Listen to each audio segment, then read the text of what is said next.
Hey everybody, it's Divine Readings with a Gypsy time. I just finished a client reading and I'm kind of feeling a little rose quartzy, so I'm going to be holding on my rose quartz as we talk about the hashtag all about Rider-Waite-Smith. Oh my goodness. Everybody with these tags, I feel obligated to do them all. Alright everybody, the reason why I have decided to do this tarot tag is because why not? I actually learned on the Rider-Waite-Smith and did everything on the Rider-Waite-Smith before I learned other systems, so why not? My head is feeling a little, that reading really was kind of a very personal reading that I gave to somebody else, and it kind of, I'm not going to tell you what my reading was about, but it really hit home this time, and that's the blessings and sometimes this sad truth about being a tarot reader is that sometimes you get those readings that really do hit home, and when you have to give somebody advice that you need to take yourself, it's really, really hard. So it really was a tough one. So I'm trying to breathe through it. And that's why I got my rose quartz. Enough ranting. Rider-Waite-Smith Tarot Tag. Hosted by Rag Poet and Two Spirits. And it's, what is your favorite Rider-Waite clone and why? I guess this doesn't surprise anybody, but I think my favorite Rider-Waite clone is still the Tarot Prog. Video magic, you didn't even see me going reaching for my deck. I don't know if it's because of the cardstock or the images or the gold foiling on it, but the Tarot Prog is my love deck. It's my go-to deck. It's definitely a deck that I love to read for my Rider-Waite-Smith clone. And if I really wanted to read Rider-Waite-Smith and just exactly verbatim for, hear somebody say they are using a Rider-Waite-Smith deck, I think, or they're using a Rider-Waite-Smith system, I think that they're looking exactly on the card and exactly what the images are on the card for. So when someone says, are you trying to read Rider-Waite-Smith system, I say, you're reading the system of what the card exactly tells you to read. Not anything Marseille, not anything Thoth, or anything like that. You're just quite literally reading what's on the cards. Which I do enjoy, but I also can say that it's not my favorite all the time. What is your favorite Rider-Waite-Smith clone and why? Tarot Prog, because it's beautiful, the cardstock's beautiful, everything about the deck is absolutely beautiful. I'm sorry, I'm on a rant. What's your life path card and how do you relate to it?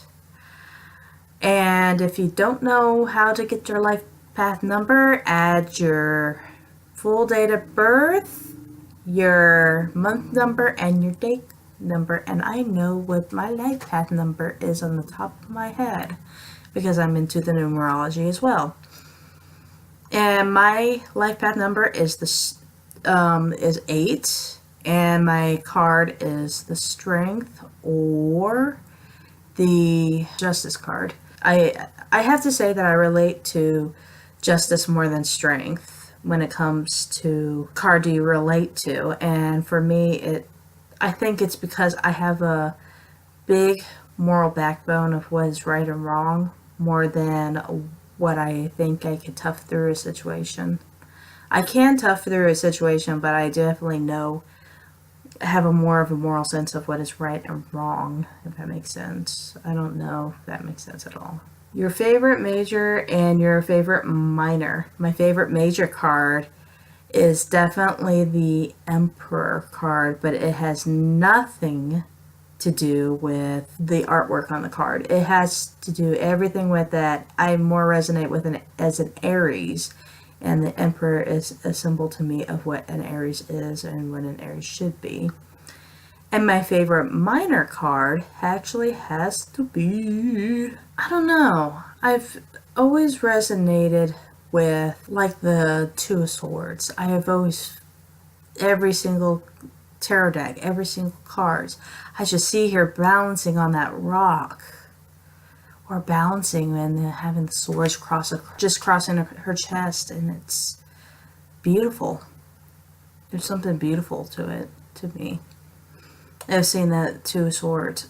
Two of Swords is one of my all-time favorite minor cards. It probably is my all-time favorite minor cards. Do you prefer the Rider-Waite system over others? If so, and why? If not, why not?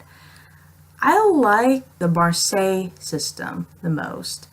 I do like the Rider-Waite-Smith system, but I definitely feel more in tune with intuitive reading than Rider-Waite-Smith mating. What card is stalking you currently? I've been seeing a lot of my year card, which is the Queen of Pentacles, and she's kind of stalking me. I have an eye on her. She's a hottie. Cards you look for first in any style deck to make it or break it.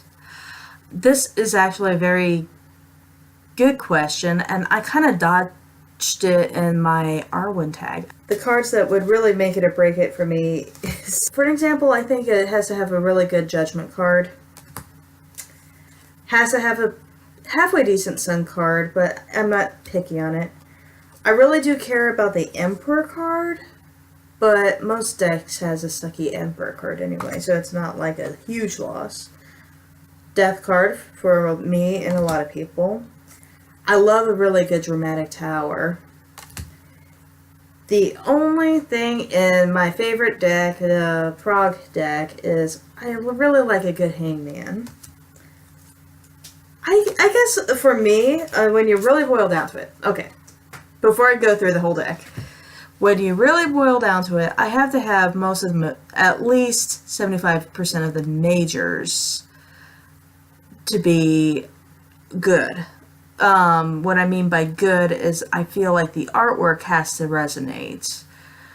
And that also means a lot to me, especially for a Marseille style deck, because a Marseille style deck, you only have pretty majors and pips and the court suits. And so for me, when I'm buying a deck, I have to feel like the majors really speak to me. If the majors don't speak to me, then I'm not gonna resonate with the deck whatsoever, no matter what the art is. And I have a few problems with some of my decks back here, and I'll probably make a video just solely on that later, probably, the Make It or Break It decks, and I'll probably title it as such. But it's definitely a hard one for me to just straight up and answer, because I do feel like at least 75% of the majors have to be resonating somehow. You just have to look at it and just say, oh, that card, that says death. Or, oh, that card, that says that hermit, that internal self. Oh, that card says lovers. Or, oh, that card. So yeah, there's a lot of make it and break it's, but I feel like for me the majors is more important. Your first and last Rider-Waite-Smith. I answered this also in a recent tag. Is my first Rider-Waite-Smith is my first deck is the Robinwood Tarot, and my last Rider-Waite-Smith actually is the Everyday Witch Tarot, which I need to actually get out and work with, because I've actually liked it. I really did like it. I just need to work with it more often. I just don't see too many modern depictions of the Rider-Waite-Smith, and how does that Rider-Waite-Smith means in a modern sense. And I feel like the Everyday Witch Tarot does a very excellent job at explaining that for somebody. I wouldn't say the book is a complete beginner's guidebook, but I would have definitely said that the deck would have helped a beginner as a stepping stone trying to understand the Rider-Waite a little bit deeper. By the book or intuitive reader? Intuitive reader. I do read intuitively. I pick up a message from a card, whether it being a symbol or a visual, almost clairvoyant message in my head from the card, and I just go with it. And the tarot for me is really a tool to tap into my own intuition. So, how do you feel about the proliferation of the Rider-Waite style decks? Good or bad? Are there too many? I believe there's never such thing as too many. I think you can see all my whole deck collection back here. And I even have a bottom shelf over here that is completely filled up, and I have almost no room for any more new decks. There's no such thing as too many decks, and I love a variety of Rider-Waite-Smith style decks because I feel like that certain days a certain Rider-Waite-Smith deck speaks to me than others, and I definitely have more Rider-Waite style decks than I do any other style deck, so there got to be something to it. I always think it's all good. I think it's good because especially if there's one go-to deck that resonates with you, then why not? And now draw a card from your favorite deck and ask, what do I need to learn right now? I have a jumper or a jumping card. I got the oh so lovely 9 of Wands from my Prog deck. He's just kind of waiting there, just kind of doing his own thing. Whether he's guarding or whether he's left alone with his thoughts or not putting any energy out into anything right at the moment. He's probably just kind of sitting back, just kind of that way. He's also probably thinking about the things or putting his energy into things. Well, Wands is more energy than it is thinking, so I would say he'd probably be putting his energy into more of self-reflection. Maybe of a self-realization that he's alone. Maybe a self something or other. Maybe he's all thinking about himself. Or if you want to get into chakras, he's wearing yellow, which has to do with the solar plexus. Where does his soul feel like he's being drawn to? Wonderful. Beautiful. All of you are beautiful, and you all have a good night, and stay in tune with your crystals. Bye.